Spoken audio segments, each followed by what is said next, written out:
Hi, everybody, and welcome to Bible 365. I am your host, Kathy Carter, and if you are with me for the first time, this is a reading through the Bible chronologically from beginning to end, so the entire Bible, 365 days, 1 year. We are using the 1-year chronological Bible plan, and that is available online for free at oneyearbibleonline.com. So you can just go over there, download it, look up Chronological Bibles. I think it's like on the side. Chronological Bibles, download their plan, print it up. It's free, and then you're going to join me. I want you to read first. So the key to this podcast is that you are doing the reading, and then I'm just kind of hopefully confirming some of the things that you read, maybe helping you to understand them a little bit, maybe opening some things up, maybe seeing things that you didn't see, but maybe just confirming some things that you did see. So that's what I'm really hoping most of all. So, and of course, the entire purpose is to get closer to the Lord, have a better relationship with Him, strengthen your faith in Him. If you do not have faith in Him, to start to understand who He is so you can put your faith in Him. Because the truth of the matter is the longer I am reading this and the more I do this, and it's funny because I've done this, not the podcast, I've never done the podcast before, but I've read through the Bible. Probably this is like maybe my 6th time or something like that at this point. And the first couple times I didn't read through chronologically, and it really helped me to understand it more. But this reading is really helping me recognize that there is no other way, right? That the Lord is opening Himself up, making Himself extremely clear to all of us, right? He's giving us what we would call the olive branch in a relationship, right? He keeps saying, like, here I am, I'm here, this is what I've done, this is who I am, this is what you've seen, this miracle is mine, right? This word is mine. And so He's constantly putting these things in front of us. And all we have to do is to see it for the truth of what it is. And so I just want to, I recognize that more and more while I'm reading this. And so I think He has given us these opportunities, but we have to take responsibility. We have to jump in, dive in completely, right? Like, don't hold back, you guys. For all of you who say that you follow the Lord, and I'm sure there are tons of you, and probably most of you listening would say that you are a follower of Christ, don't hold back in your faith, right? Like, don't keep it secret. Don't be ashamed of it. Don't be afraid to share it.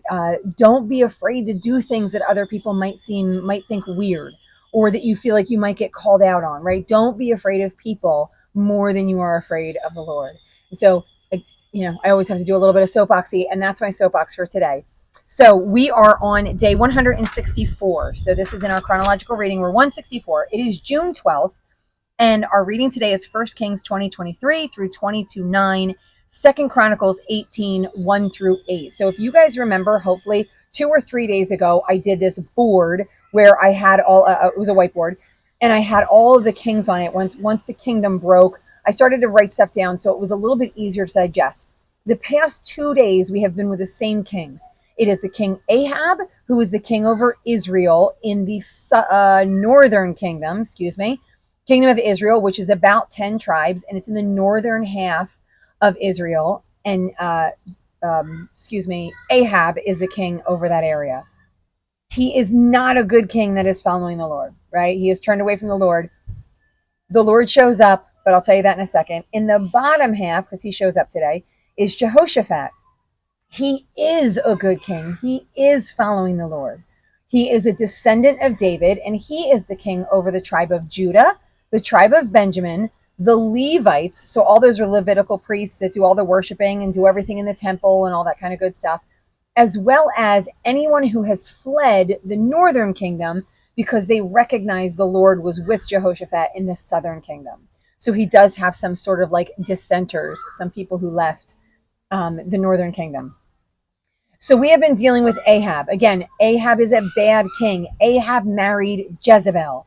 Jezebel has a lot of power and a lot of weight with him. And we're going to see another story today where I'm like, dude, man up. But she carries a lot of weight and a lot of power. She brought her gods with her from where she was. She's a foreign wife. She brought her god Baal with her. She has all of these prophets in the land that are prophets of Baal, not prophets of the Lord. So they're kind of overwhelming in the land. And so he's following them and he's worshiping that Lord. Well, there came a point where 450 of Baal's prophets were killed by the men who started now following the Lord. And so Jezebel's pretty furious. But after all that, because Ahab saw all of it too, but after that, Ahab now goes to war with Aram, and the Lord is with him. And the Lord says, I'm going to be with you, and I'm going to show everybody that I'm king. And so they won that battle, and that king of Aram, whose name is Ben Hadad, took off and ran away. That's where we find ourselves today. So today we are again in 1 Kings 20. This is near the end of 1 Kings 20. We are on 23, where it says, meanwhile, the officials of King Aram advised him, their gods are the gods of the hills. It's like you were up in that territory, and that's why you lost. So the Israelites, right? Like the northern kingdom. Their God is the God of and they actually call them gods, which is also funny because they worship gods, the Baals. They worship gods, which are more than one. Probably the God of the God of war and the God of love and the God, right? Like, so we see that kind of all through time. And so they say, well, their gods are the gods of the hills. Let's try and fight them on the plains, and then we're really going to get them because our gods are the gods of the plains. They had power up there. We're going to have power down here, right? So this is what the prophets are saying to them, are saying to Ben-Hadad. So they said, get together an army, and he did. And meanwhile, while he's getting together an army, Ahab is also building up an army. So nobody is really slacking. They're all kind of building their armies, getting ready to attack. It says the next spring, on verse 26, it says, the next spring, Ben-Hadad mustered the Arameans and went up to Aphek to fight against Israel. When the Israelites were also mustered and given provisions, they marched out to meet them, so they met each other. The Israelites camped opposite them like two small flocks of goats, while the Arameans covered the countryside. So they were, in other words, way outnumbered. For 7 days, here we go with that number again. I'm not going to give you any other information besides that we've seen this number in very powerful ways ever since Genesis. For 7 days, they camped opposite each other, and on the seventh day, the battle was joined. The Israelites inflicted 100,000 casualties on the Arameans that day, and then the rest of them escaped. And then Ben-Hadad fled to the city and hid in an inner room. His officials said to him, look, we've heard that the kings of Israel are merciful. So he's like, listen, Ben-Hadad, right, the king of Aram, and he says, listen, they're really merciful, so maybe if you go and you beg for your life, like, all will be good. And so that's exactly what he does. He's like, okay. So he goes up to Ahab. Sorry, there's so many names. He goes up to Ahab and he says, well, other people say, hey, what if he surrenders, and he said, oh, well, and Ahab says, oh, he's my brother. So yeah, bring him. And so they were kind of excited, and so they brought him up, and he humbled himself, right? He came with torn clothes, and he was like, let's make a deal. You can have these things. And then Ahab said, sure. And so Ahab makes a deal with him. Ahab says, on the basis of a treaty, I will set you free. So he made a treaty with him and let him go. Now we have this story in verse 35. It says, by the word of the Lord, one of the company of prophets said to his companion, strike me with your weapon. So he goes, so there's prophets, and so the word of the Lord. Now, I'm going to tell you, this word prophet has been used interchangeably between prophets of the Lord and then prophets of these other gods. So, like, I don't want to take away from the fact that some people get information. It's not information from the Lord, so we have to follow the Lord in order to get information from the Lord. But they're getting information. I don't know if these prophets in which they are speaking are prophets of the Baals, right? So those gods, or if they're prophets of the Lord. I don't know if it matters. The reality is the Lord spoke to this one prophet, right? So they're kind of all in a company together, and he does it to sort of set him up. So they're all in a company together, and they're all kind of walking away from the war. And so the one says, hey, I want you to strike me with your sword. And the guy's like, I'm not going to strike you with your sword. And so he curses him. And then he goes to another one, and he says, strike me with your sword. And then the second one does strike him with a sword. And then he goes up to the road, and he waits for Ahab to come across in front of him. And so he says, and this is, I hope this story reminds you of something. As the king passed by, the prophet called out to him, your servant went in the thick of battle, and someone came to me with a captive and said, guard this man. If he's missing, it'll be your life or his life, or you must pay a talent of silver. And then while your servant was busy here and there, the man disappeared. And then Ahab's like, well, that's your sentence then, right? So in other words, like, if that's what happened, well, then you owe your life, or you owe silver. And then the prophet removes all the stuff, and then it's like, oh, you're the prophet. They figure out who he is, and he says to the king, "This is what the Lord says." Right? So he's doing a Nathan on him. If you guys remember, I hope you remember if you were with me, if not, or if you've heard the story before, David messes up, and he doesn't mess up. David deliberately sleeps with one of his top men's wives and gets her pregnant, and then takes him out on the field and sends him out on the field and gets him killed. So then he has Uriah's wife, right? And then Nathan comes and tells this story. David sort of feels bad about this story, and then Nathan's like, "You're that man." This is that same kind of story. The prophet quickly removes the headband from his eyes and says, "This is what the Lord says. You have set a free man I had determined would die. Therefore, it is your life for his life, your people for his people." So he's paying with his life, and he's paying with his people. Sullen and angry, the king of Israel went to his palace in Samaria. So I get the angry, but here we come down here. Sometime later, there was an incident involving a vineyard belonging to Naboth the Jezreelite. We're going into a different story, but he's being bratty. So, and I feel like these stories are connected because he's super mad. So like he feels like he got punished, and then he comes home and he's mad. And then he goes up to this guy and he goes, there was this guy, he had a really nice vineyard. And he goes up to him and he's like, "I want that vineyard." Now he's willing to pay for it. It's not like he's stealing it from the guy.